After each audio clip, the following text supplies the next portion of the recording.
हमने ना ये चैप्टर शुरू किया था, chapter 7 completion and review.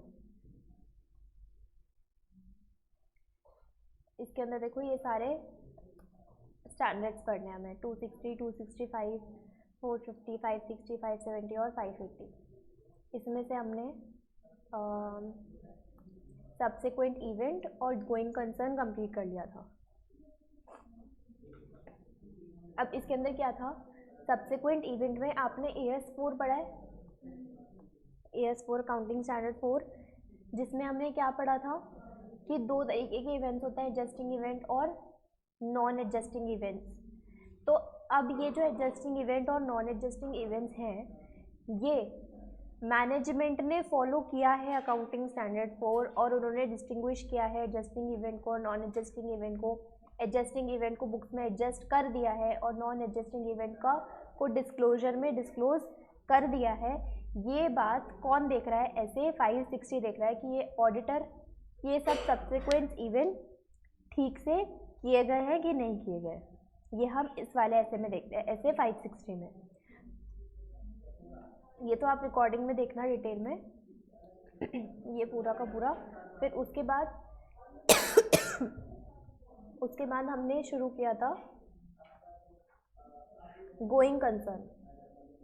Going concern क्या होता है कि कंपनी चलती रहेगी, है ना। तो वो गोइंग कंसर्न क्या होता है, एक हमारा फंडामेंटल अकाउंटिंग एजम्पशन होता है।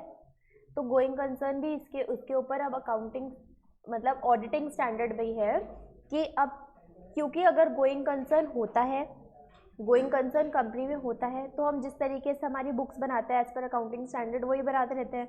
लेकिन अगर गोइंग कंसर्न कंपनी में नहीं होता तो हम सबको नेट रियलाइजेबल वैल्यू पे रिकॉर्ड करते हैं, है ना। तो नेट रियलाइजेबल वैल्यू पे रिकॉर्ड करेंगे तो हमें ये पता होना चाहिए ना कि गोइंग कंसर्न कंपनी के अंदर है या नहीं है।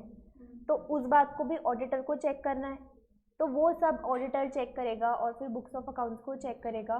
तो वो सब किस में लिखा है, ऐसे 570 में। ठीक,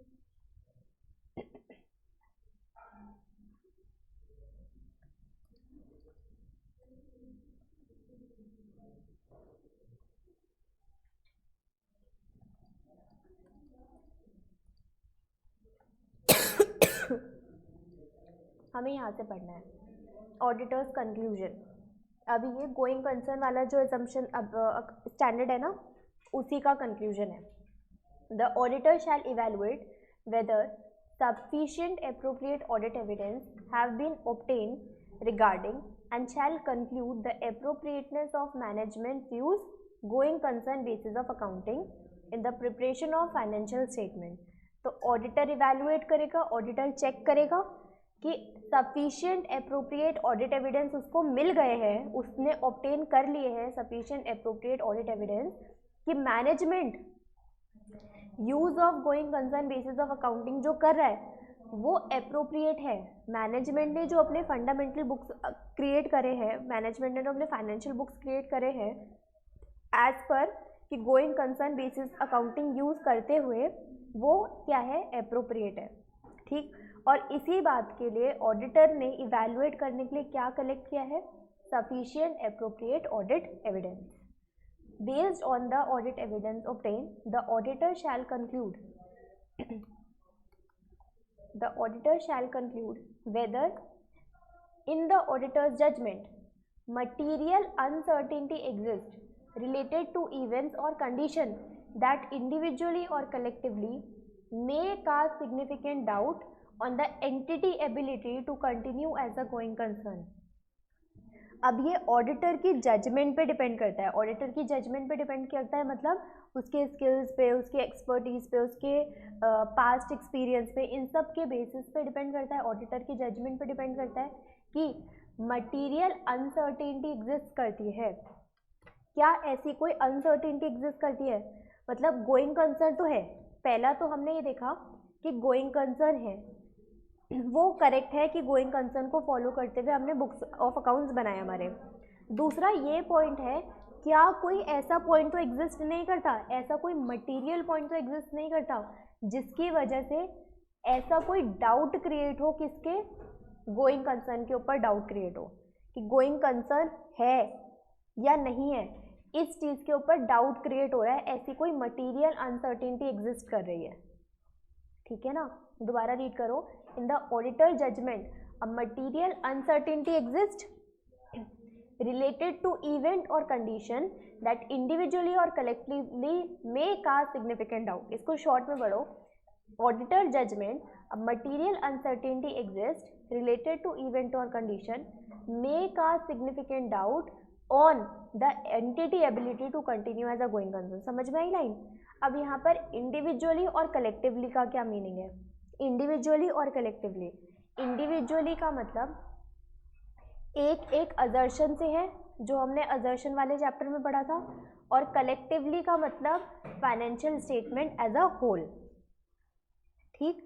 तो एक इंडिविजुअली भी हम देखेंगे, ये चेक करेंगे, ऑडिटर ये चेक करेगा अपने जजमेंट के बेसिस पे कि क्या कोई ऐसी मटीरियल अनसर्टेनिटी तो एग्जिस्ट नहीं करती जिससे गोइंग कंसर्न पे डाउट क्रिएट हो, या ऐसा कलेक्टिवली तो कोई ऐसी चीज़ कंसिस्ट नहीं है, मतलब फाइनेंशियल स्टेटमेंट में है नहीं कि जिसपे गोइंग कंसर्न पे डाउट क्रिएट हो, ठीक है ना।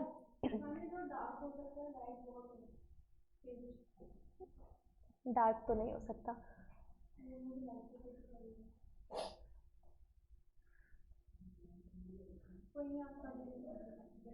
a material uncertainty exists when the magnitude of its potential impact and likelihood of occurrence is such that, in auditor's judgment, appropriate disclosure in nature and implication of uncertainty is necessary.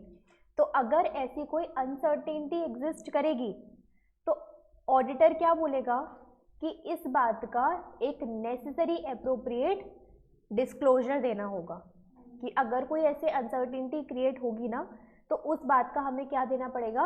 Disclosure, ठीक है ना। Auditor judgment, appropriate disclosure of nature and implication of uncertainty is necessary. आपको इसमें नहीं मिला ये वाला topic? अच्छा, ये शायद जो लास्ट में ऐसे दे रखे हैं ना, इसके अंदर तो ऐसे और चैप्टर अलग अलग है सारे, है ना, तो वो जो लास्ट में ऐसे दे रखा है उसके अंदर होगा।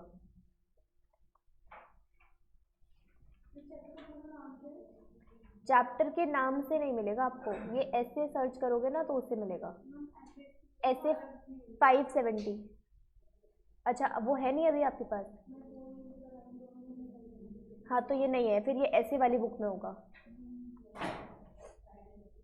कोई नहीं। Adequacy of disclosure when events और conditions have been identified and a material uncertainty exist. तो मटीरियल अनसर्टेनिटी एग्जिस्ट होने का मतलब वही है कि ऐसी कोई मटीरियल चीज़ एग्जिस्ट करती है जिसकी वजह से गोइंग कंसर्न के ऊपर डाउट क्रिएट हो। मतलब ये मटीरियल चीज़ हो क्या सकती है कि मतलब ऐसा कुछ हो सकता है ना कि किसी एक बहुत बड़े डेटर से हमें पैसे लेने थे बट उसने नहीं दिए, या फिर कुछ भी हमारा एक ह्यूज फंड इन्वॉल्व है जिसकी वजह से वो अगर हमें नहीं मिला या मिला, ऐसी कोई अनसर्टेनिटी हुई, कंटिजेंसी हुई, तो हो सकता है कि बिजनेस में गोइंग कंसर्न रहे उस पर ही डाउट क्रिएट हो जाए, है ना। तो ऐसी कोई material uncertainty, if the auditor concludes that management use going concern basis of accounting is appropriate in the circumstances. तो सबसे पहली लाइन क्या है यहाँ पर कि मैनेजमेंट ने जो यूज़ किया है ना गोइंग कंसर्न बेसिस, वो एप्रोप्रिएट है, वो करेक्ट है। मैनेजमेंट का गोइंग कंसर्न बेसिस यूज़ करना इज करेक्ट, लेकिन साथ में कोई मटीरियल अनसर्टेनिटी एग्जिस्ट करती है जो हमें अलग से डिस्क्लोज करनी पड़ेगी। अगर कोई ऐसी मटीरियल अनसर्टेनिटी एग्जिस्ट करती है तो उसका क्या देना पड़ेगा? Adequate disclosure, the principal events or conditions that cast significant doubt on entity ability to continue as a going concern and management plan to deal with those events or conditions।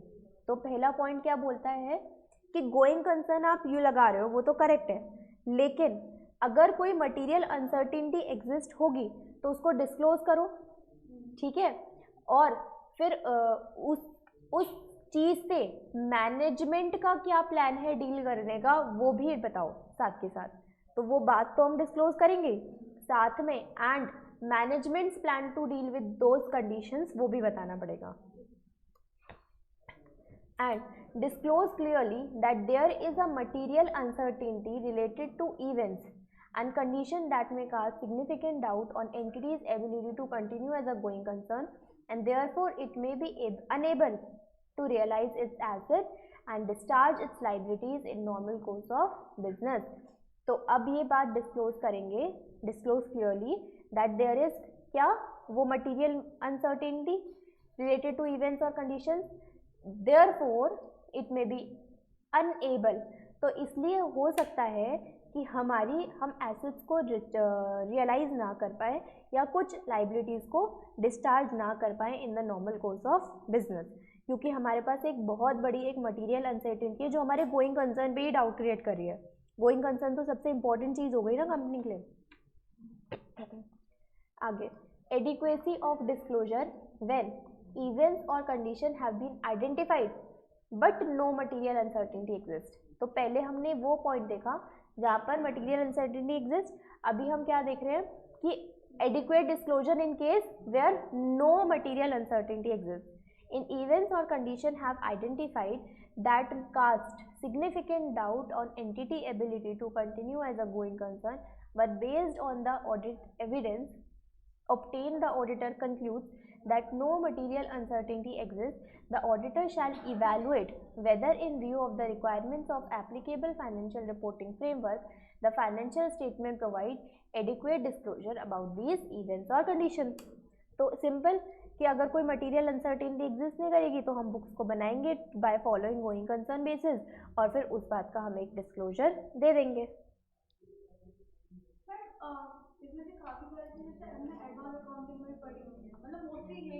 हाँ हाँ, क्योंकि ऑडिट आप कर किसका रहे हो, financial accounts का ही तो ऑडिट कर रहे हैं ना हम, और वो बनता है एज पर अकाउंटिंग स्टैंडर्ड. अब इसी चीज़ को करने के लिए तो ऑडिट है, इसलिए तो फाइनेंस अकाउंट्स आएगा तभी तो ऑडिट आएगा.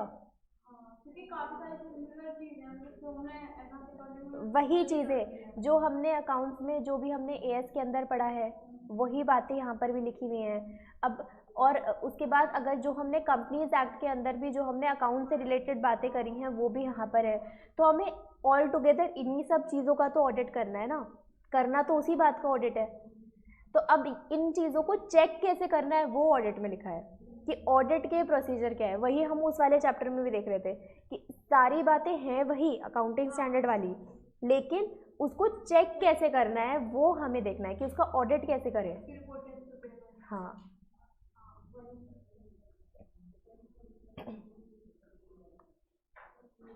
implications for auditor's report if use of going concern basis of accounting is inappropriate. तो यहाँ पर दो implications है.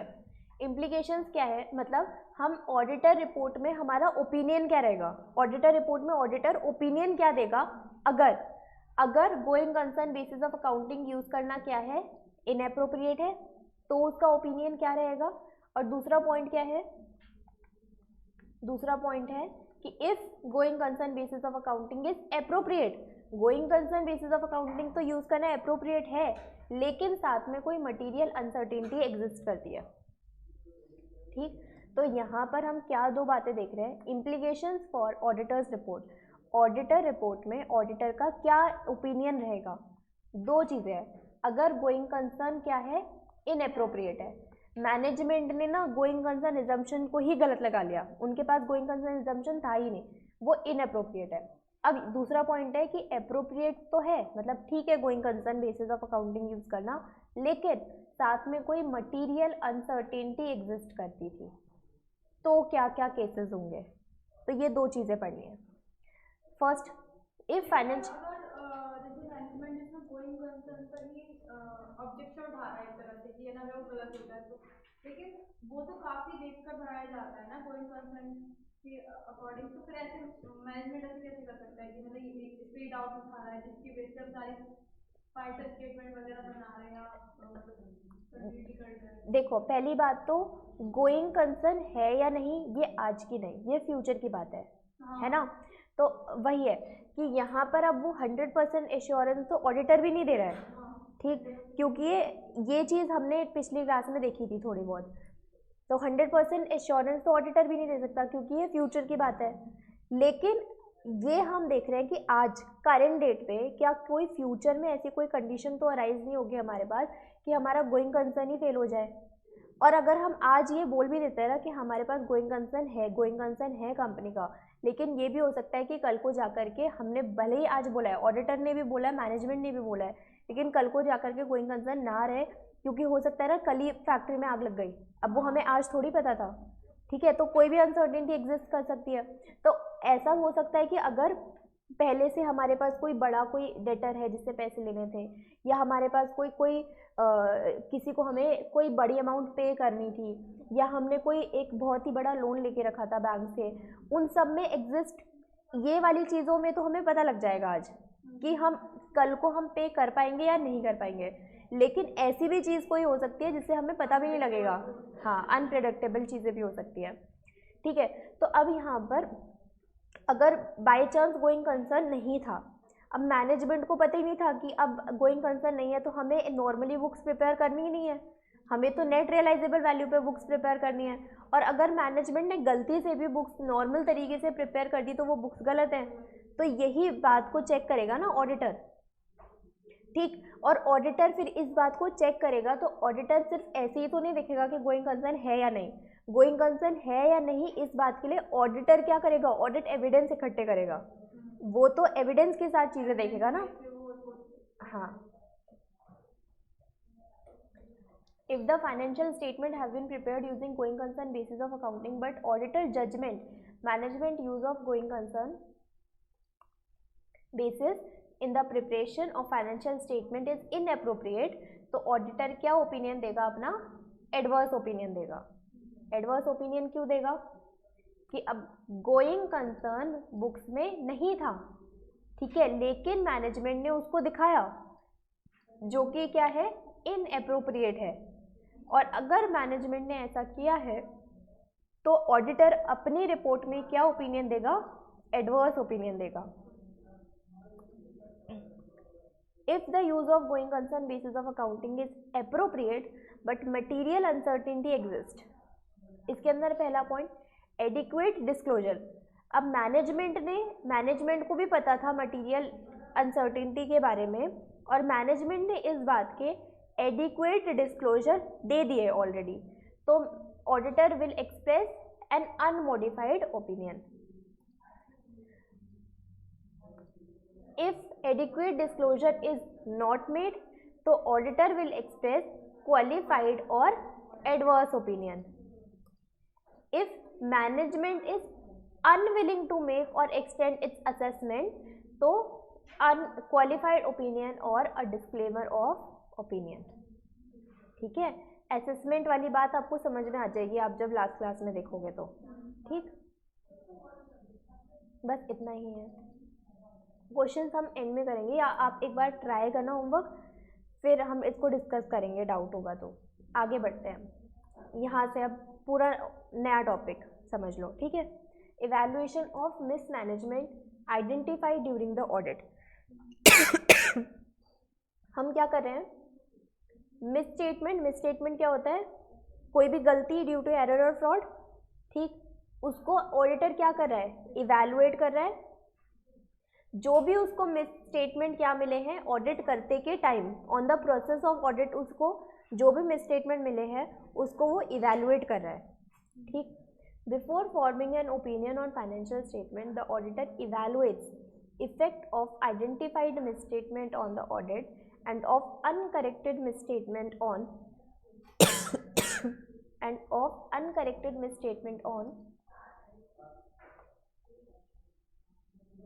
financial statement after consideration of materiality। एक बार दोबारा रीड करो, बिफोर फॉर्मिंग एन ओपिनियन, इससे पहले ऑडिटर अपना ओपिनियन दे ऑडिटर रिपोर्ट में, वो सबसे पहले क्या करेगा, जितना भी उसने ऑडिट कर लिया और उस ऑडिट करते हुए टाइम उसको जितने भी क्या मिले, आइडेंटिफाई हुए मिसस्टेटमेंट, और उसमें से ज़्यादा ज़रूरी कौन से हैं, जो अनकरेक्टेड रह गए। करेक्ट हो गए तो वो तो ठीक है, वेल एंड गुड, लेकिन जो अनकरेक्टेड रहेगा उस पर ध्यान देना है ना। तो अगर uncorrected misstatement on financial statement after consideration of materiality, तो उनकी मटीरियलिटी को चेक करते हुए जो कि अनकरेक्टेड मिसस्टेटमेंट थे उनकी मटीरियलिटी को चेक करते हुए ऑडिटर अपना एक ओपिनियन फॉर्म करेगा, है ना, उसी को तो इवैल्यूएट करेगा ना जो अनकरेक्टेड मिसस्टेटमेंट रहेगा।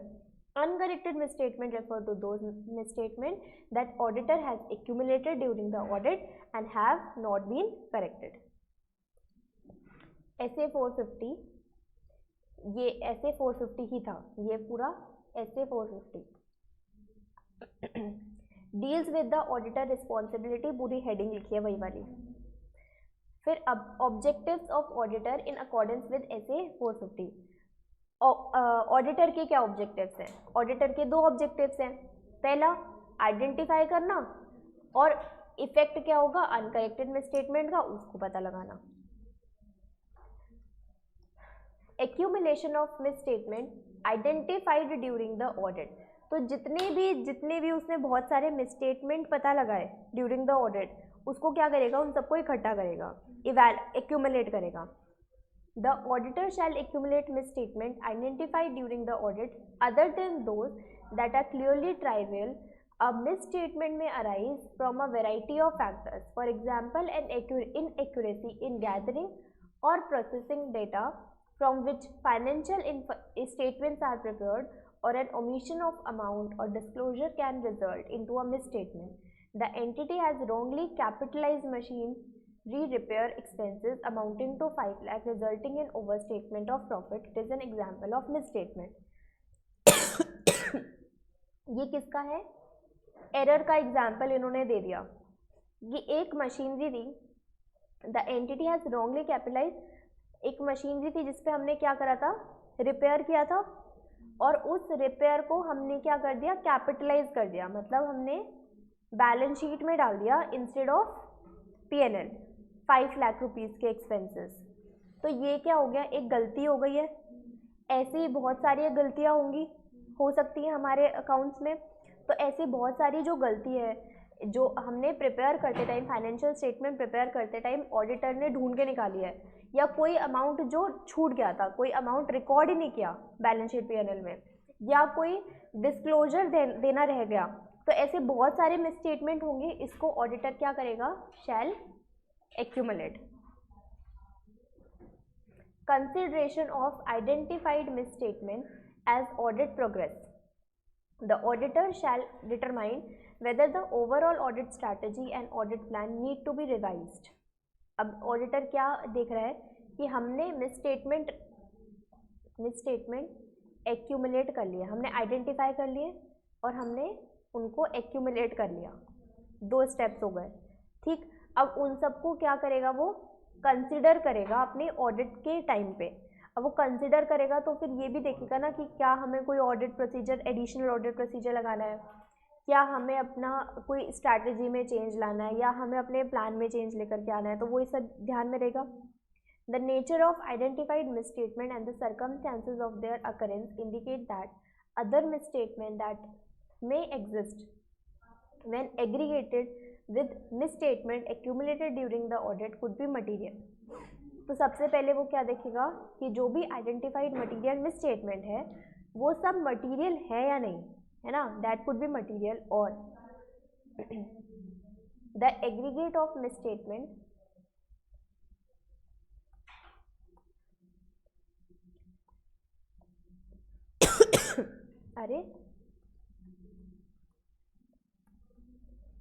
The aggregate of misstatement accumulated during the audit approach is materially determined in accordance with SA 320. The auditor may request management to examine class of transactions, account balance or disclosure in order for management to understand the cause of misstatement identified by the auditor, perform procedure to determine the amount of actual misstatement. तो सबसे पहले auditor क्या कर रहा है, management से request कर रहा है कि आप अपने सारे क्लास ऑफ ट्रांजैक्शंस को चेक करो, आप अपने सारे अकाउंट बैलेंसेस को चेक करो और सारे डिस्क्लोजर को चेक करो। सबसे पहले ऑडिटर ने क्या बोला, मैनेजमेंट को बोला कि check your transactions, check your P&L balance sheet and check your all the disclosure notes to accounts, ठीक है, in order for management to understand the cause for misstatement identified by the auditor. तो ताकि management समझ पाए उसने क्या क्या गलती करी है है ना, जो कि मिसस्टेटमेंट किसने आइडेंटिफाई करे, ऑडिटर ने आइडेंटिफाई करे। फिर उसके बाद perform procedure to determine the amount of actual misstatement. अब ऑडिटर क्या करेगा, परफॉर्म करेगा procedure to find out the amount of that misstatement, correct class of transaction क्या होगा, करेक्ट अकाउंट बैलेंस क्या होगा, करेक्ट डिस्क्लोजर्स क्या होंगे। Such a request may be made, for example, based on auditor projection of misstatement. If the auditor request management has examined the class of transaction, account balance and disclosure and corrected misstatements that were detected, the auditor shall perform additional audit procedure to determine whether the misstatements remain. तो अब सबसे पहले देखो पूरी कहानी सुनो कि auditor ने चेक करे बुक्स, ऑडिटर को पता लगा कि मिसस्टेटमेंट है, ऑडिटर ने बोला मैनेजमेंट को कि आप अपने बुक्स को चेक करो और उसको करेक्ट करो, ठीक। फिर मैनेजमेंट ने अपनी बुक्स को चेक करा और फिर मिसस्टेटमेंट्स को करेक्ट किया। फिर उसके बाद ये सब होने के बाद ऑडिटर फिर बुक्स लेगा, बुक्स देखेगा और फिर ये देखेगा कि कौन से मिसस्टेटमेंट अनकरेक्टेड रह गए, तो वो निकल के आएंगे ना जो मिसस्टेटमेंट अनकरेक्टेड है, ठीक है। फिर वो ये चेक करेगा ना कि मिसस्टेटमेंट अभी भी है या नहीं, ठीक है। तो मिसस्टेटमेंट खत्म हो गए तो ठीक है, अगर कोई मिसस्टेटमेंट रह गए हैं तो वो अनकरेक्टेड मिसस्टेटमेंट होंगे और फिर वो अनकरेक्टेड मिसस्टेटमेंट के हिसाब से फिर अपना आगे प्रोसीजर को करेगा।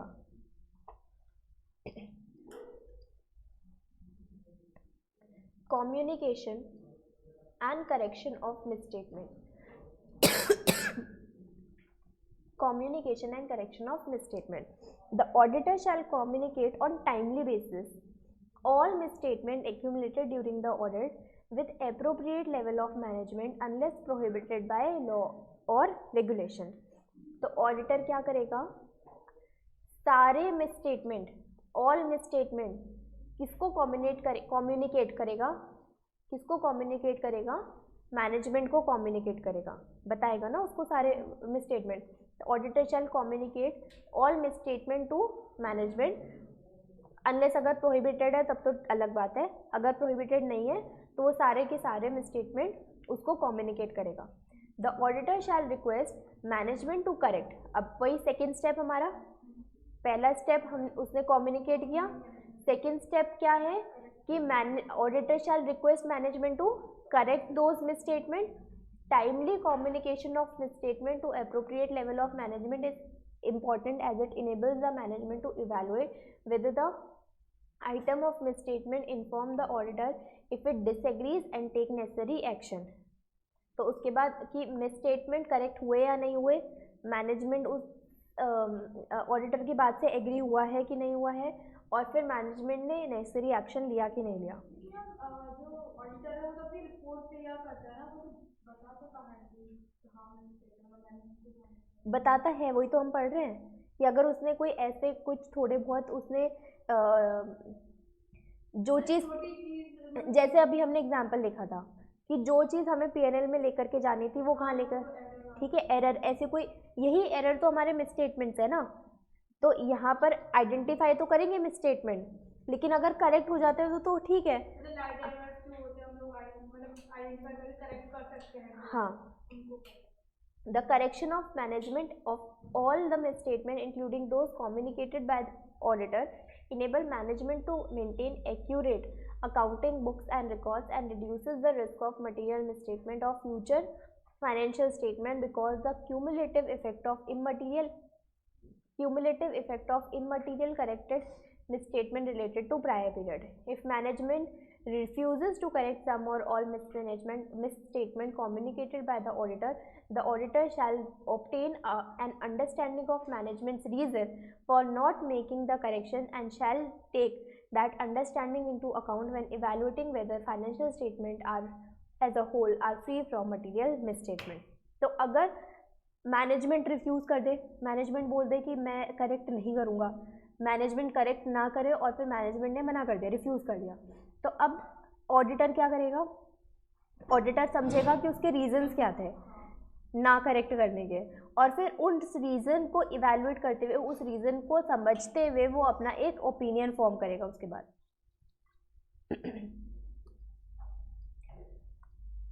evaluating the effect of uncorrected misstatement.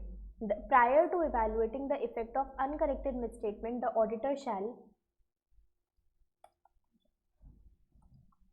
reassess materiality determined in accordance with SA 320 to confirm whether it remains appropriate in context of entity's actual financial result. The auditor shall determine whether uncorrected misstatements are material individually or in aggregate. Materiality जब हम पढ़ रहे थे तो हमने देखा था ना, इंडिविजुअल अलग हो सकता है और फिर हो सकता है इंडिविजुअली तो मटीरियल नहीं है, लेकिन अगर उन सबको एग्रीगेट करते तो मटीरियल हो जाए, है ना। तो वही वो चेक करेगा कि अनकरेक्टेड जो मिसस्टेटमेंट है वो क्या मटीरियल है इंडिविजुअली और aggregate. In making this determination the auditor shell consider size and nature of misstatement and the effect of uncorrected misstatement.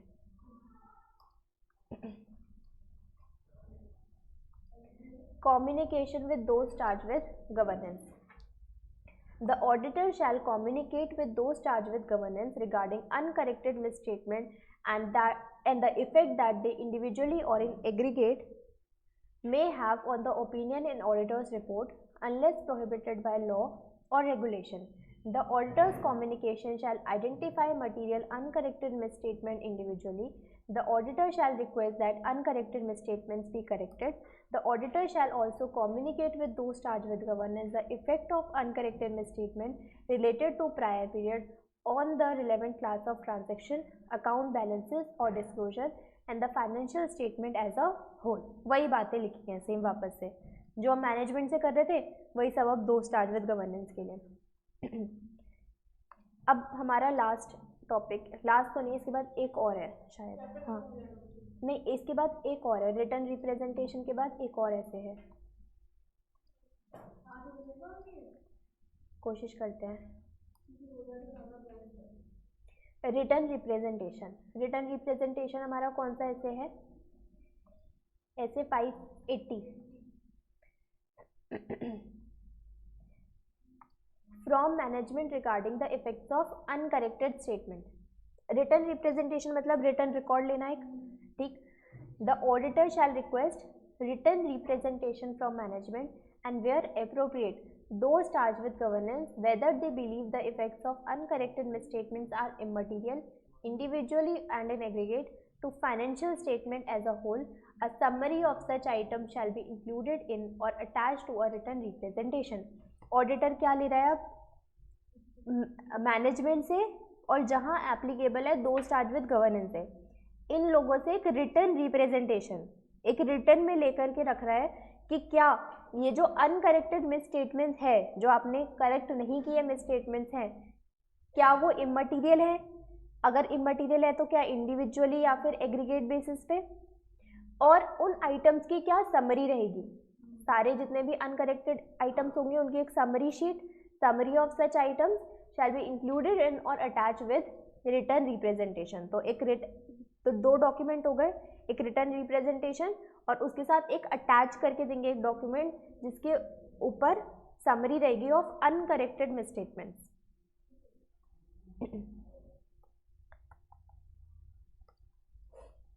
Documentation regarding misstatement identified during the audit. तो ये जो written representation है यही तो हमारा document है.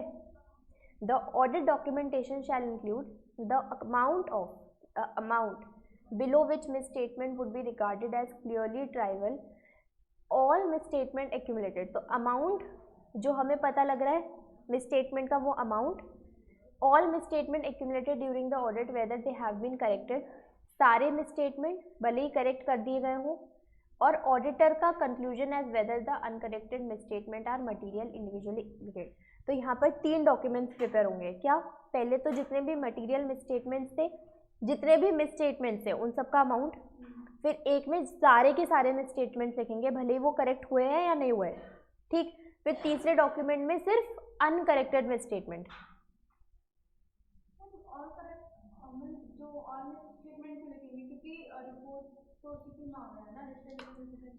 हाँ, तो एक डॉक्यूमेंटेशन होना चाहिए ना कि जहाँ पर सारे मिसस्टेटमेंट्स जो भी ऑडिटर ने कलेक्ट करे.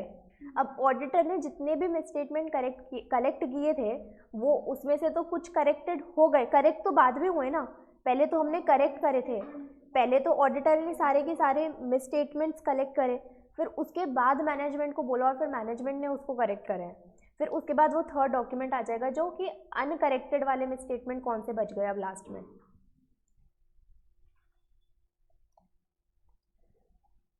ये सब समरी है।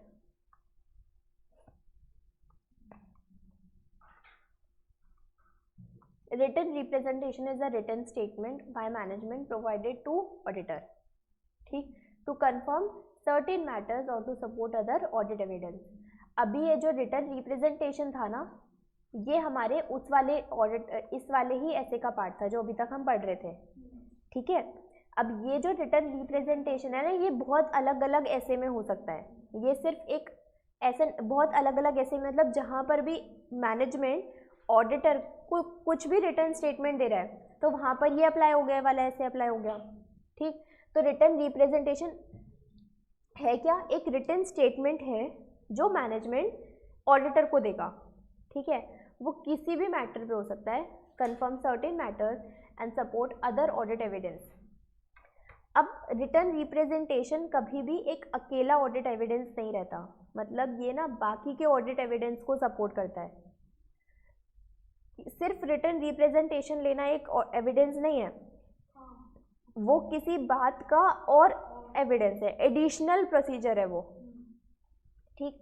रिटर्न, हाँ, written representation in this context do not include financial statement assertion therein supporting books and records। अब मैनेजमेंट ऑडिटर को अगर फाइनेंशियल स्टेटमेंट्स दे या सपोर्टिंग बुक्स ऑफ अकाउंट्स दे तो वो सब देना रिटर्न रिप्रेजेंटेशन में नहीं आएगा। वो भी तो एक रिटन डॉक्यूमेंट है लेकिन वो इसके अंदर नहीं आएगा, ठीक। और कोई मैटर रिटन स्टेटमेंट जो किसी बात को कंफर्म करे, है ना, वो क्या होता है, वो होता है रिटन रिप्रेजेंटेशन। और ये सपोर्टिव एविडेंस होता है, सिर्फ एक अकेला एविडेंस नहीं होता, ये सपोर्टिव एविडेंस होता है।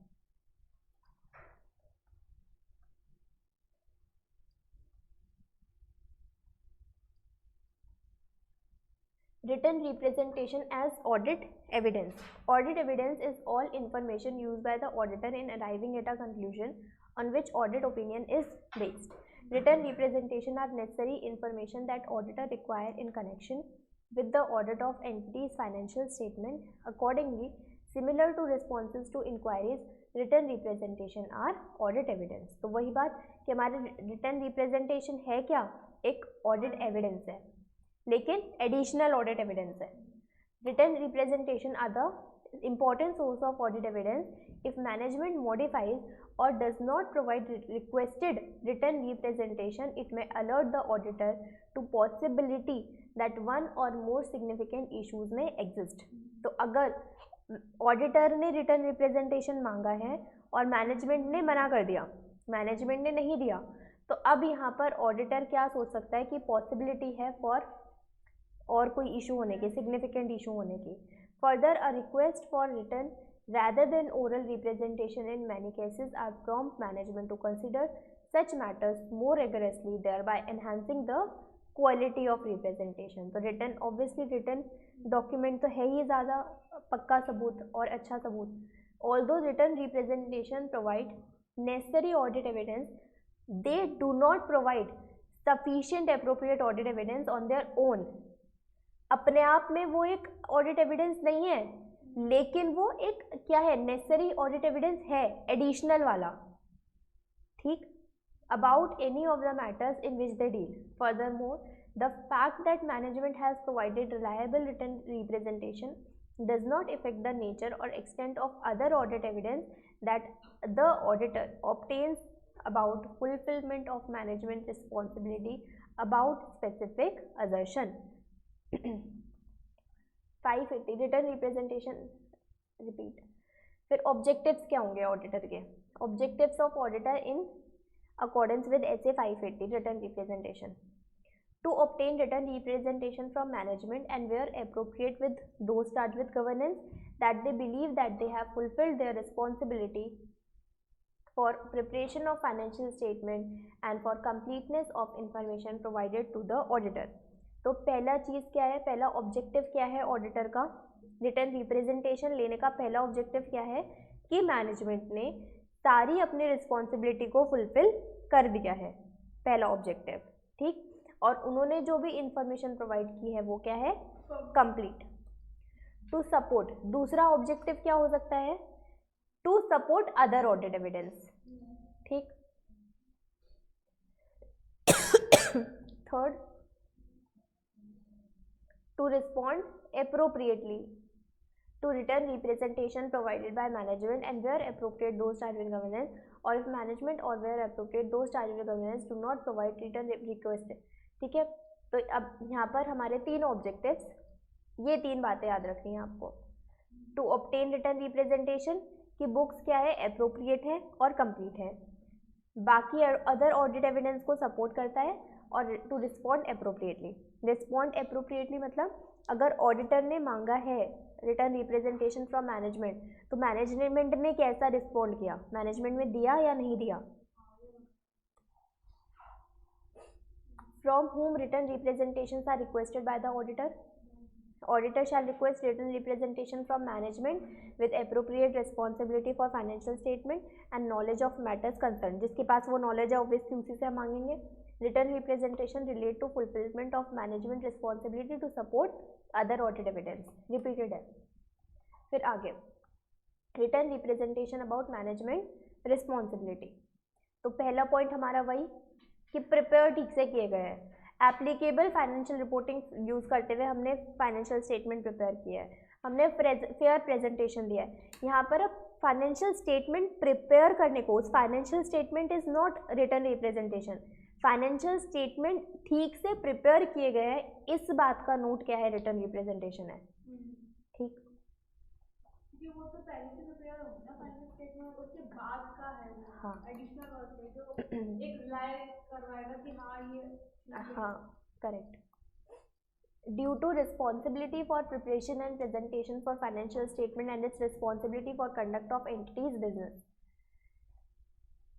यहाँ से पढ़ते हैं। In some cases however management may decide to make inquiry for others who participate in preparing and presenting financial statement. इस पॉइंट पे हम क्या देख रहे हैं कि जो फाइनेंशियल स्टेटमेंट है वो ठीक से प्रिपेयर हुए हैं, और कई बार हम फाइनेंशियल स्टेटमेंट को प्रिपेयर करते टाइम हम थर्ड पार्टी की भी हेल्प लेते हैं, जैसे कि हमने देखा था हम एक्चुअली की हेल्प लेते हैं, उसकी वैल्यूएशन करने के लिए किसी लैंड एंड बिल्डिंग की हमें वैल्यूएशन करनी है, तो हम हो सकता है ना किसी वैल्यूअर को बुला करके हम उससे वैल्यूएशन करवाए कि कितने की है ये बिल्डिंग, ठीक। तो हो सकता है कि हम थर्ड पार्टी की हेल्प लेते हैं, जैसे कि एक्चुअली की या फिर स्टाफ इंजीनियर की या फिर इंटरनल काउंसिल की, इन सब लीगल क्लेम डिस्कस करने के लिए इन सब लोगों की हेल्प लेंगे। तो क्या है, in some cases however management will decide to make inquiry of other who participate in preparing presenting financial statement and assertions therein, including individuals who have specialized knowledge relating to matters about which written representations are requested. Such individual may include, तो हम उनसे क्या कर सकते हैं, एक written representation ले सकते हैं, और वो इंडिविजुअल कौन कौन से हैं, एक्चुअली, स्टाफ इंजीनियर, इंटरनल, और भी हो सकते हैं, कोई भी हो सकता है जिसने भी प्रिपेयर करने में हेल्प करी है फाइनेंशियल स्टेटमेंट को। In some cases, management may include in written representation qualifying language to the effect representation are made best of its knowledge and belief. It is reasonable for the auditor to accept such wording if auditor is satisfied the representations are being made by those with appropriate responsibility and knowledge of the matters included in the representation. ठीक है ना, तो हम यहाँ पर वही तो कर रहे थे, जिसके पास एप्रोप्रिएट रिस्पॉन्सिबिलिटी थी, जिसके पास उस चीज़ की नॉलेज थी, उससे रिप्रेजेंटेशन लेना। तो अब यहाँ पर जिन जिन लोगों के पास वो एप्रोप्रिएट नॉलेज है उनसे एक रिटर्न रिप्रेजेंटेशन लेना। Second, information provided and completeness of transaction. The auditor shall request management to provide a written representation that it has provided the auditor with all relevant information and access as terms of audit as on the basis of the terms agreed by audit engagement, and all the transactions have been recorded and are reflected in financial statement। मतलब इसका मतलब कि कुछ omit नहीं हुआ है, सारे transactions are recorded। Why written representation about management responsibility are necessary? Audit evidence obtained during the audit has that management has fulfilled its responsibility regarding preparation of financial statement about information provided and completeness of transaction is not sufficient without obtaining confirmation. ये बात आप पढ़ लोगे, वही repeated है सारी चीजें, ठीक. Description of management responsibility in written representation. अब मैनेजमेंट की क्या रिस्पॉन्सिबिलिटी है? मैनेजमेंट की यही रिस्पॉन्सिबिलिटी है कि ऑडिटर ने रिटर्न रिप्रेजेंटेशन मांगा है तो फिर उसको देना चाहिए, है ना. Management responsibility shall be described in written representation required by the management responsibility in the manner in those responsibility described in terms of audit engagement. Audit engagement में भी जो रिस्पॉन्सिबिलिटी मैनेजमेंट की लिखी गई थी वो उसको पूरी करनी चाहिए. Other return representation. Other essay require auditor to request return representation. तो ज़रूरी सिर्फ ऐसा नहीं है, ये एक रिटर्न रिप्रेजेंटेशन के ऊपर ऐसे है और ये ऐसे बहुत सारी जगह लग सकता है. मतलब बाकी सब ऐसे पे भी तो लग सकता है ना. हम बाकी सब ऐसे पे रिटर्न, जैसे पिछला भी हम जब पढ़ रहे थे तो उसमें भी एक लास्ट पॉइंट आया था रिटर्न रिप्रेजेंटेशन, तो उस वाले ऐसे पे रिटर्न ये वाला ऐसे लगा था. If in addition to such required representation, the auditor determines that it is necessary to obtain one or more written representation to support other audit evidence relevant to financial statement or one or more specific assertion in financial statement, the auditor shall request other representation. तो जब भी auditor को need होगी एक additional audit evidence की, वो management से क्या मांगेगा?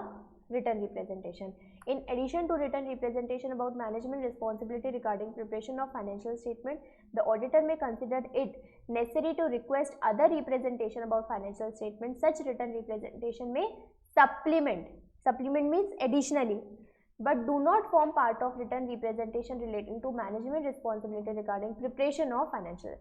एक ही बात बहुत बार लिखी हुई है इन्होंने कि सिर्फ मैनेजमेंट को फाइनेंशियल स्टेटमेंट प्रिपेयर करना is not a written representation, but उसके ऊपर कुछ एडिशनल चीजेज are written representation.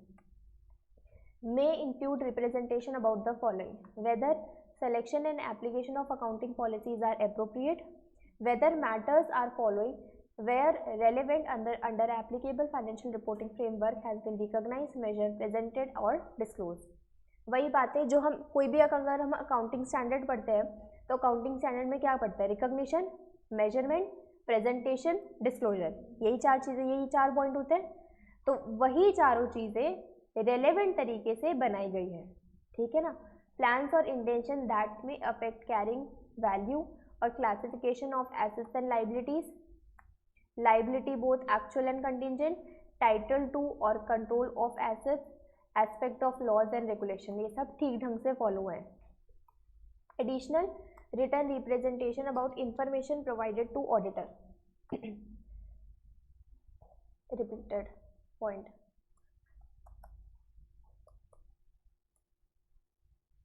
Written representation about specific assertion. अभी तक हम ये देख रहे थे कि एक written representation as a financial statement as a whole, कि पूरी की पूरी स्टेटमेंट ही ठीक से अकाउंटिंग स्टैंडर्ड फॉलो करते हुए सारी चीज़ें हमने प्रॉपर डिस्क्लोजर दिया है, प्रॉपर प्रेजेंटेशन किया है, प्रॉपर मेजरमेंट किया है, वो सब है उस चीज़ का रिटर्न रिप्रेजेंटेशन. और रिटर्न रिप्रेजेंटेशन हम एक स्पेसिफिक असर्शन का भी कर सकते हैं. स्पेसिफिक असर्शन वही कि बैलेंस शीट में एक चीज़ का, सपोज पीपीई का, है ना, या सिर्फ एक करंट लाइबिलिटी का, या सिर्फ एक लॉन्ग टर्म बोरोइंग का, ऐसे. Whether when obtaining evidence about or evaluating judgment and intention, the auditor may consider one or more of the following: entities past history in carrying out stated intentions, entity reason for choosing a particular course of action, entity ability to pursue a specific course of action, the existence and lack of any other information that might have obtained during the course of the audit that may be inconsistent with management judgment or intent. तो यहाँ पर अब auditor क्या क्या point consider कर सकता है? Auditor may consider entity की पास्ट हिस्ट्री, एंटिटी के रीजन कि उसने वो काम क्यों किया, एंटिटी की ability to do that particular course of action, और क्या ऐसी कोई इनकंसिस्टेंट चीज़ है, मतलब ऑडिटर को कुछ, जब वो एविडेंस ढूंढ रहा है तो उसको कुछ और इन्फॉर्मेशन मिली है और मैनेजमेंट के पॉइंट ऑफ व्यू से वो कोई और इन्फॉर्मेशन है, क्या कुछ दोनों में इनकन्सिस्टेंसी है, मतलब दोनों मैच नहीं हो रहे, ये सब पॉइंट वो कंसिडर कर सकता है. In addition the auditor may consider it necessary to request management to provide written representation about specific assertion. For example date of और periods covered by written representation. The date of written representation shall be as near as practicable to, but not after the date of auditor's report. मतलब जितना practical हो सके उतना उसके near वाली date का होना चाहिए, बट उसके बाद ऑडिटर की रिपोर्ट के डेट के बाद का रिटन रिप्रेजेंटेशन नहीं होना चाहिए. The written representation shall be for all financial statement और ऑल पीरियड्स, मतलब सिर्फ किसी भी पीरियड के लिए ले सकते हैं और किसी भी फाइनेंशियल स्टेटमेंट के लिए ले सकते हैं. Refer to in auditor report. Because written representation are necessary audit evidence, the auditor's opinion cannot be expressed and auditor's report cannot be dated before the date of written representation. एक ही बात हो गई है एक तरीके से. एक कोई भी रिटर्न, जो भी हमारी डेट है किसकी, ऑडिटर रिपोर्ट की, उसके पहले ही रिटर्न रिप्रेजेंटेशन रहेगा. हम रिटर्न रिप्रेजेंटेशन की अगर डेट, इस डेट के बाद हम उसको नहीं डाल सकते, इसके पहले वाली डेट ही रहेगी उस पर. हाँ. Because furthermore, because the auditor is concern with events occurring up to the date of financial report that may require adjustment or disclosure of financial statement, the written represented are dated or nearly practicable but not after. Form of written representation एक example दे दिया आपको, ये आप पढ़ लेना घर पे. एक पूरा एग्जाम्पल दे दिया एक रिटन रिप्रेजेंटेशन का.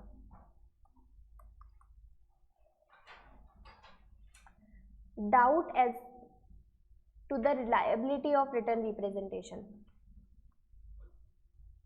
If the auditor has concern about competence, integrity, ethical values or diligence of management, क्या अगर हम ऑडिटर की ऑनेस्टी पे अगर हम डाउट करेंगे, अगर ऑडिटर मैनेजमेंट की ऑनेस्टी पे डाउट कर रहा है, तो हो सकता है ना कि जो उसने रिटन रिप्रेजेंटेशन दिया वो भी झूठा हो, वो भी करेक्ट ना हो, है ना. मैनेजमेंट की ही हम ऑनेस्टी पे डाउट कर रहे हैं, तो ऑब्वियसली जो वो डॉक्यूमेंट दे रहा है वो भी तो, उसकी भी तो ऑनेस्टी पे डाउट करेगा ना ऑडिटर. लेकिन मैम वो तो खुद आइडेंटिफाई करने का कराएगा ना, मतलब ऑडिटर आइडेंटिफाई करेगा ना. मिस स्टेटमेंट तभी तो, मिस स्टेटमेंट तो पिछला था, मिस स्टेटमेंट के साथ थोड़ी पढ़ रहे हैं हम रिटर्न रिप्रेजेंटेशन. हमने सबसे पहले जो हम मिस स्टेटमेंट वाला अकाउंटिंग वो ठीक है. देखो मैं एक बार सम अप करती हूँ. अभी जब हमने क्लास स्टार्ट करी तो हम पहले एक मिस स्टेटमेंट के ऊपर पढ़ रहे थे ऐसे, ठीक है. अब वो मिस स्टेटमेंट के ऊपर हमारे पास एक रिटर्न रिप्रेजेंटेशन का पॉइंट आया था. अब वो रिटर्न रिप्रेजेंटेशन मैनेजमेंट से क्या ले रहा था कि कौन कौन से मिस स्टेटमेंट है, उस बात का रिटर्न रिप्रेजेंटेशन वो ले रहा था. मतलब उसने करेक्ट कर दिया उस बात का, उस चीज़ के ऊपर वो रिटर्न रिप्रेजेंटेशन था. वो इस वाले ऐसे का पार्ट था. उसके बाद जो हमने रिटर्न रिप्रेजेंटेशन स्टार्ट करा था वो एज अ जनरल, मतलब एक पूरा अलग स्टैंडर्ड स्टार्ट करा, ठीक. अब रिटर्न रिप्रेजेंटेशन ये है कि किसी, अब ये जो हम टॉपिक पढ़ रहे हैं ना, रिलायबिलिटी ऑफ रिटर्न रिप्रेजेंटेशन, वो ये है कि ऑडिटर इस रिटर्न रिप्रेजेंटेशन पे कितना रिलाय करे, वो डाउट है कि उसकी रिलायबिलिटी क्या रहनी चाहिए, ठीक है. अब यहाँ पे वही दो कंसर्न है कि अगर ऑडिटर को ऐसा लगता है ना कि मैनेजमेंट, हो सकता है कि उसको पिछला ऑडिट भी उसने किया, उसको पता है कि ये मैनेजमेंट तो ठीक नहीं है, मैनेजमेंट में बहुत लोग हैं झूठ बोलने वाले, तो मैनेजमेंट की अगर वो ऑनेस्टी पे डाउट करेगा तो वो रिलाय भी नहीं करेगा उसके रिटर्न रिप्रेजेंटेशन में. लेकिन अगर उनके ऑनेस्टी पे कोई डाउट नहीं है तो वो उस पर रिलाय करेगा. तो वही, if the auditor has concern about, उस पर कंसर्न दिखा रहा है उनकी कॉम्पिटेंस पे, इंटीग्रिटी पे, एथिकल वैल्यूज पे और डिलीजेंस ऑफ मैनेजमेंट, और अबाउट दिस कमिटमेंट और to reinforcement of these, the auditor shall determine the fact that such concern may have on reliability of representation and audit evidence in general. In particular, if written representation are inconsistent with other audit evidence. हमने ये भी देखा कि written representation एक अकेला audit evidence नहीं है, उस चीज़ के ऊपर हमने और भी ऑडिट एविडेंस इकट्ठे करके रखे होंगे। तो क्या ये बाकी जो ऑडिट एविडेंस हमने इकट्ठे करे हैं ये और ये क्या इनकंसिस्टेंट है? ऑडिटर ने, मैनेजमेंट ने जो बात हमें दी है लिख करके, क्या वो अलग है जो हमने ऑडिट एविडेंस इकट्ठे करे उससे? अगर ऐसा हुआ तो if written representation are inconsistent with other audit evidence, ठीक, the auditor shall perform additional audit procedure। अगर ऐसा हुआ तो, अगर ये inconsistency आई तो ऑडिटर क्या करेगा? shall perform additional audit procedure to attempt to solve the matter। वो देखने की कोशिश करेगा कि inconsistency आ क्यों रही है और फिर उस पर और ऑडिट प्रोसीजर्स लगाएगा और फिर उसको चेक करेगा और उस मैटर को क्या करेगा? रिसॉल्व करने की कोशिश करेगा। If the matter remains unresolved, the auditor shall reconsider the assessment of competence, integrity and ethical value or diligence of management or of its commitment or to reinforcement of these, and shall determine the effect of that may have on the reliability of representation and audit evidence in general।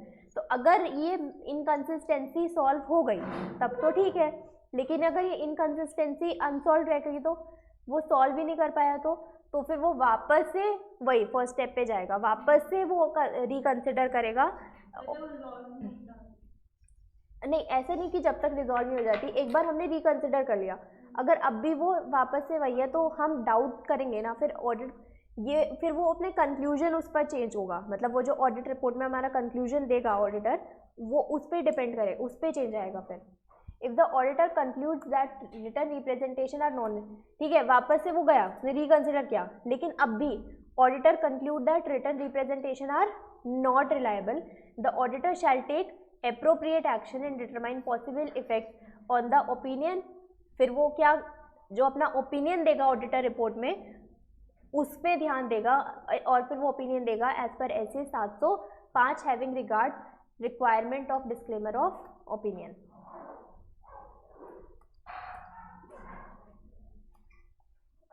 Requested written representation not provided,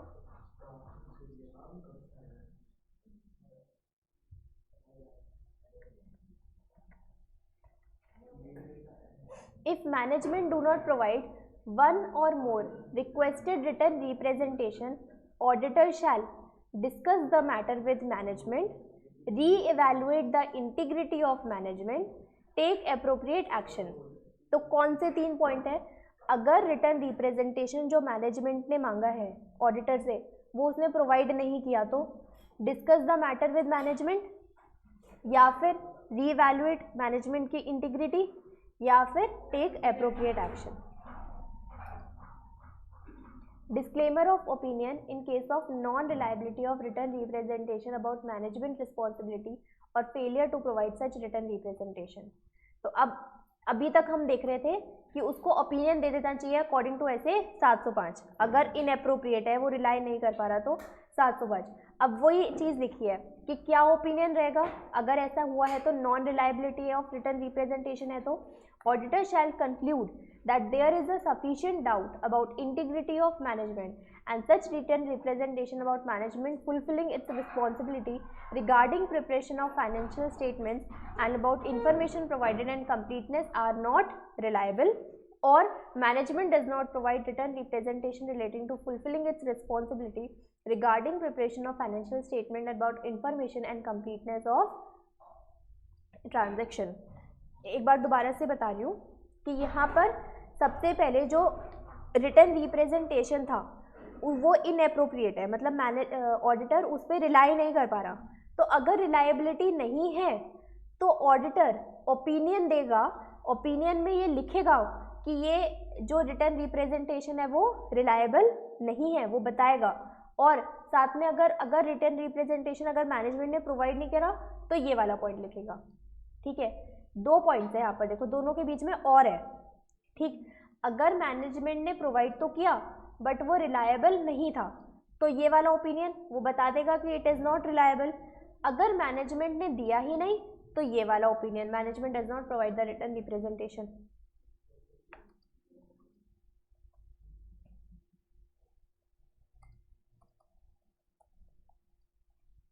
significance of communication with those charge with governance. अब थोड़ा सा ही रह गया ना, 4-5 नहीं है। अरे यार ये तो बहुत, 2 ही स्टैंडर्ड है वैसे तो। अब चलो पढ़ते हैं। Communication of auditor is important with those charge with governance and effective two way communication is important.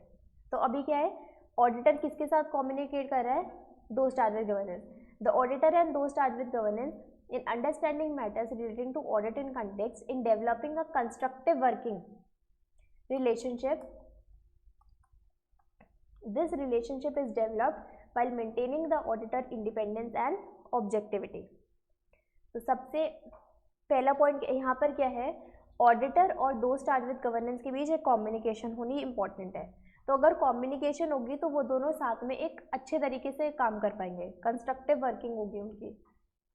And this relationship is developed while maintaining auditor independence and objectivity.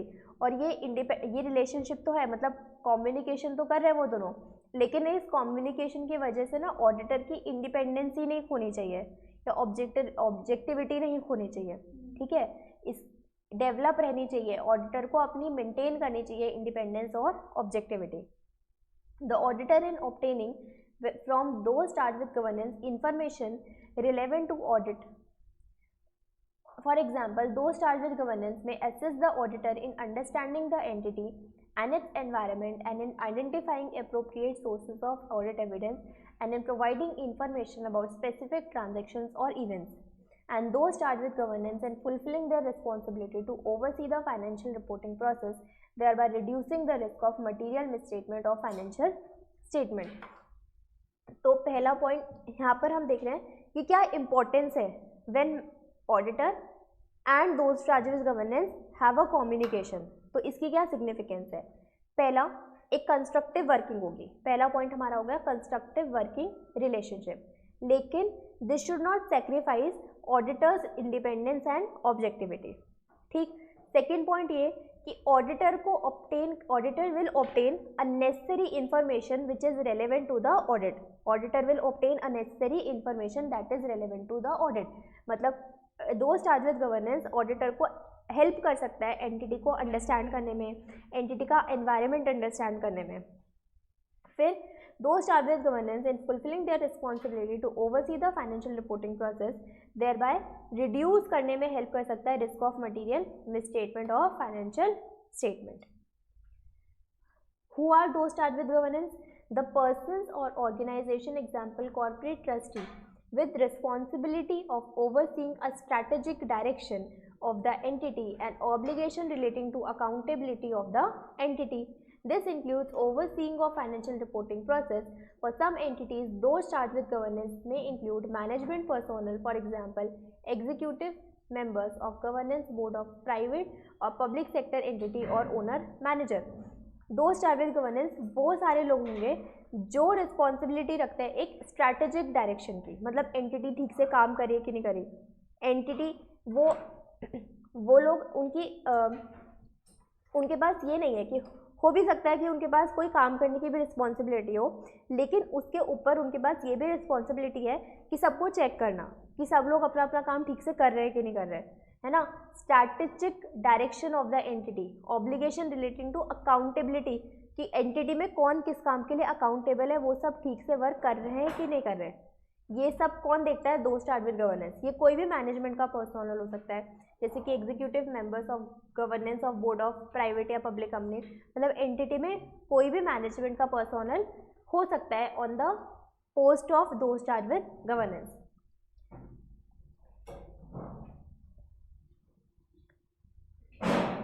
यहाँ से पढ़े section 260 deals with communication with those charge with governance. हाँ तो आपको वैसे भी देखो इतना लर्न करने का वर्क थोड़ी है, इन्होंने इतना सारा जो दिया है 4 नंबर से ज़्यादा तो क्वेश्चन में आएगा ही नहीं, मैक्सिमम 4 मार्क्स बता रहे थे। हाँ तो 4 से ज़्यादा तो आएगा नहीं, तो आपको मैक्सिमम हर टॉपिक को उसी तरीके से प्रिपेयर करना है कि आपको 4 नंबर का लिख सको। क्योंकि इतना इतना भी में पढ़ के क्या फायदा जो मतलब कैच ही ना कर पाए। हाँ, और वो शॉर्ट वैसे भी हो जाएगा, आप इसके जब नोट्स बनाने बैठोगे तो शॉर्ट तो हो ही रहे होंगे ना चैप्टर। ये नोट्स तो मैं धीरे धीरे से बनाए हुए हैं क्योंकि मैंने चार्ट बनाए हुए हैं। हम्म। क्योंकि मैंने जो नोट्स बनाए थे उसमें थोड़ी ये डिफिकल्टी हो रही थी कि ऐसा लग रहा था मगअप कर रही हूँ, तो मैंने चार्ट बनाना स्टार्ट कर दिया, चार्ट लगाया मैंने बहुत हो ही जाए।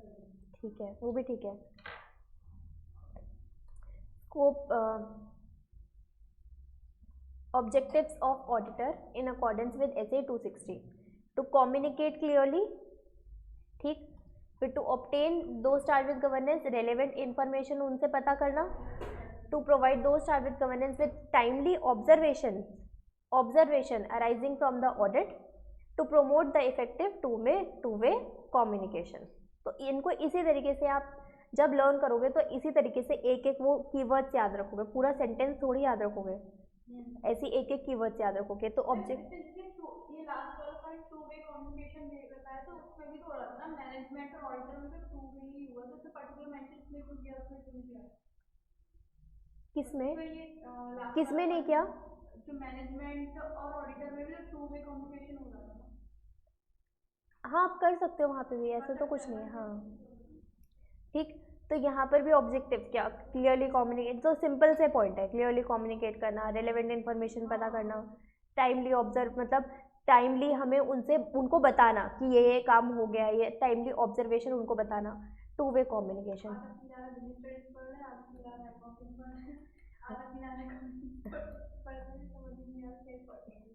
यही है ऑडिट में।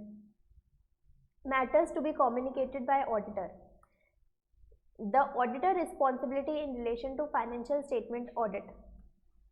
The auditor shall communicate with those charged with governance with the responsibility of the auditor in relation to financial statement audit, including that the auditor is responsible for forming and expressing an opinion on the financial statement that have been prepared by management with the oversight of those charged with governance, and the audit of financial statement does not relieve management और दो start with governance of their responsibility. तो यहाँ पर अगर इनके बीच communication हो रहा है तो मैनेजमेंट को अपनी ड्यूटी से छुटकारा नहीं मिलेगा, मैनेजमेंट की जो रिस्पॉन्सिबिलिटी है वो मैनेजमेंट की रिस्पॉन्सिबिलिटी है, दो स्टार्ट विद गवर्नेंस की रिस्पॉन्सिबिलिटी है जो वो उसकी रिस्पॉन्सिबिलिटी है, और ऑडिटर की ऑडिटर की है। यहाँ पर किसी को किसी की उसकी ड्यूटी से छुटकारा नहीं मिलेगा। Plan scope and timing of audit, obviously हमें कम्युनिकेशन करके पता लगेगा।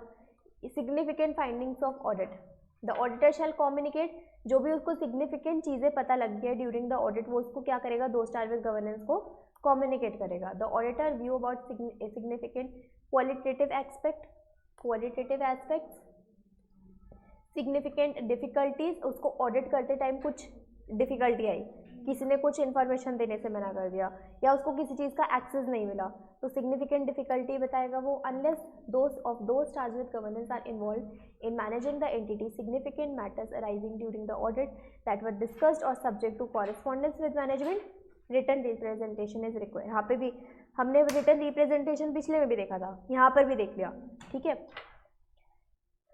Circumstances that affect form and content of auditor's report, any other significant matter.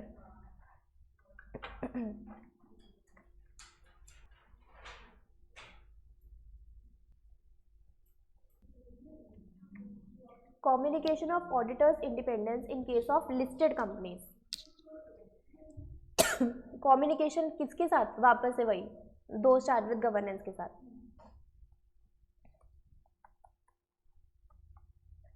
A statement that engagement team and others in the firm as appropriate the firm and where applicable network firms have complied with the relevant ethical requirements regarding independence,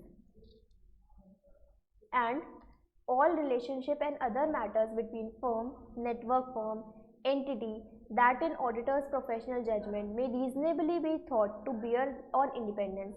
This shall include total fees charged during the period covered by financial statement for audit and non-audit services provided by the firm and network firm to the entity and components controlled by the entity. These fees shall be allocated to categories that are appropriate to assist those charged with governance in assessing the effect of services. The related safeguard that have been applied to eliminate identified threat to independence and reduce them to acceptable level. तो पहला point हमने देखा एक communication कैसी होनी चाहिए, independence को नहीं खोनी चाहिए, इंडिपेंडेंस ऑडिटर के, ठीक। फिर ये जितने भी ये रिलेशनशिप है, relationship between the firm, network firm और auditor, between the firm and the auditor may thought to bear on independence, मतलब इंडिपेंडेंसी के साथ काम करने चाहिए। दिस शैल इंक्लूड, अब ऑडिट जो हमने एक एंगेजमेंट लेटर बनाया उसके अंदर एक फीस है, this shall include total fees जो हम चार्ज करेंगे for the audit of financial statement, ठीक। और वो जो भी फीस है वो एलोकेट भी की जाएगी ऑन द कैटेगरीज, ठीक है, on the categories that are appropriate to assess those charge with governance. फिर साथ में एक सेफगार्ड भी प्रोवाइड करना है, सेफगार्ड मतलब कि to eliminate the identified threat to independence. हमने एक टॉपिक, आपने ये टॉपिक पढ़ा था थ्रेट टू इंडिपेंडेंस वाला, शायद आप नहीं थे उस क्लास में। थ्रेट टू इंडिपेंडेंस वाले टॉपिक में ये था कि ऐसी ना बहुत सारी चीज़ें भी होती है कि जो ऑडिटर की इंडिपेंडेंसी को ना ख़त्म करने की कोशिश करती है। नहीं, एक टॉपिक शायद हमने पढ़ा था, एक बार आप ना क्लास देखना, शायद वो आपकी क्लास छूट गई होगी या मैंने अपलोड तो करी है शायद, क्योंकि हमने पूरा एक टॉपिक पढ़ा है जिसके अंदर लिखा था थ्रेट टू इंडिपेंडेंस, उसमें अलग अलग पॉइंट्स थे। एक बार बुक में आप देखोगे तो आपको मिल जाएगा, समझ में भी आ जाएगा वो टॉपिक, ठीक। तो थ्रेट टू इंडिपेंडेंस है, तो वो जो थ्रेट टू इंडिपेंडेंस मतलब ऐसे जो पॉइंट्स हैं जो ऑडिटर की इंडिपेंडेंसी पे खतरा है, ठीक है, थ्रेट है कि ऐसा नहीं होना चाहिए, तो वो सब पॉइंट्स को एलिमिनेट करना है या फिर उनको एक्सेप्टेबली मतलब लो लेवल तक लेकर के आना है कि ऐसा कुछ ना रहे।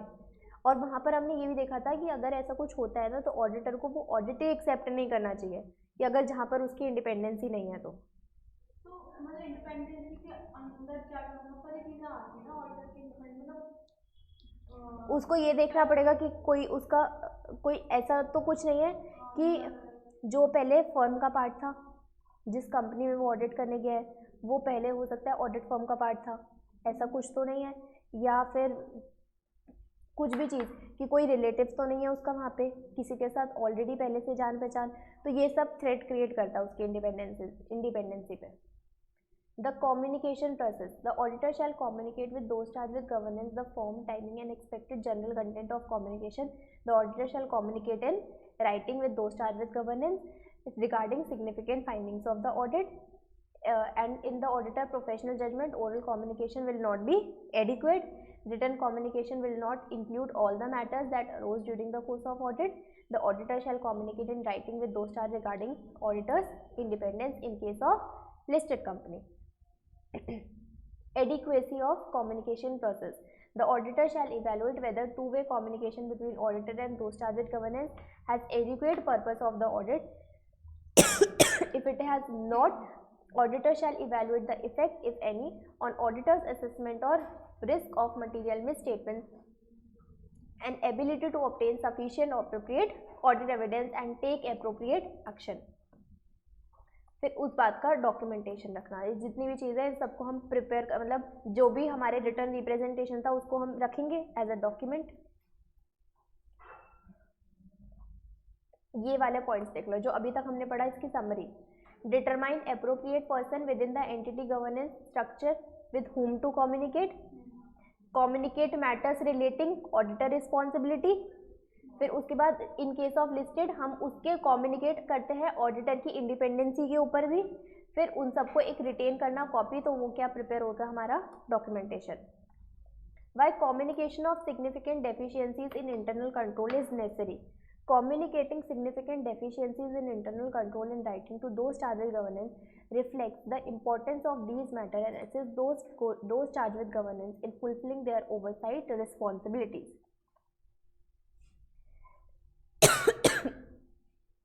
ये है ऐसे 265, ये लास्ट ऐसे है हमारा, ऐसे 265 पढ़ना है अभी हमें,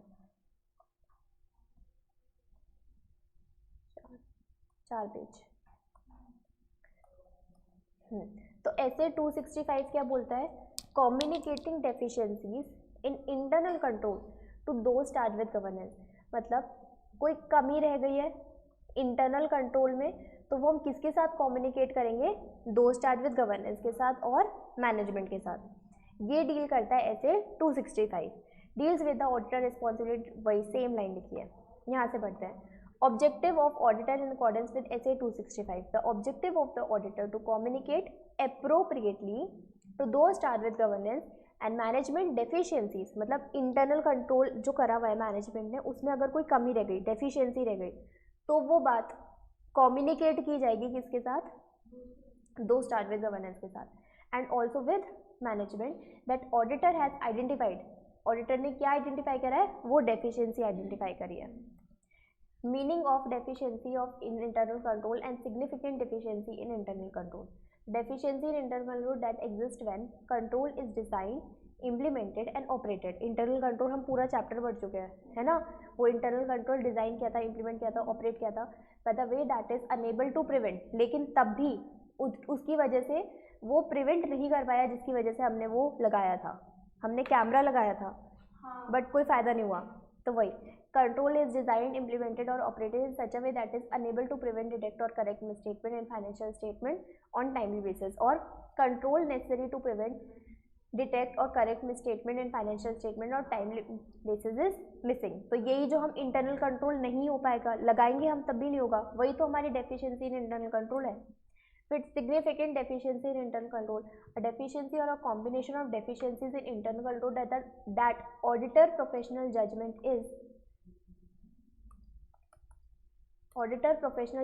is of sufficient importance to merit the attention to those charged with governance। अब यहाँ पर सिग्निफिकेंट वो कब बन जाता है, जब ऐसी बहुत सारी चीज़ें हो गई, मतलब वो डेफिशिएंसी का एक बहुत सारा कॉम्बिनेशन आपस में मिलके बहुत इंपॉर्टेंट हो गया, और फिर वो कम्युनिकेट करना इज़ वेरी इंपॉर्टेंट, मतलब उसकी अटेंशन डालना, दो स्टार्ट विद गवर्नेंस की अटेंशन डालना बहुत इंपॉर्टेंट है हमारे लिए, तो वो क्या हो जाएगा फिर, significant deficiency in internal control. ये एग्जाम्पल्स लिखे हुए हैं, बहुत सारे एग्जाम्पल्स हैं, एग्जाम्पल्स आप पढ़ लोगे, पूछ लेना डाउट, ठीक, एग्जाम्पल्स हैं सारे। फिर determination of significant deficiencies in internal control, the auditor shall determine whether, अब यहाँ पे भी एग्जाम्पल एक बार रीड कर लेना सारे, लेकिन कोई भी चार याद रखना, ठीक। Determination of significant deficiencies in internal control. The auditor shall determine whether on the basis of audit work performed, the auditor shall identify one or more deficiencies in internal control. If the auditor has identified one or more deficiencies in internal control, the auditor shall determine on the basis of audit work performed whether individually or in combination they constitute significant deficiencies. सबसे पहले उसने क्या करा, उसने identify करा कि कहाँ कहाँ पर कमी थी, ठीक। अब वो ये पता लगाएगा कि क्या ये सब कॉम्बिनेशन में सिग्निफिकेंट डेफिशिएंसीज बन रही है, ठीक।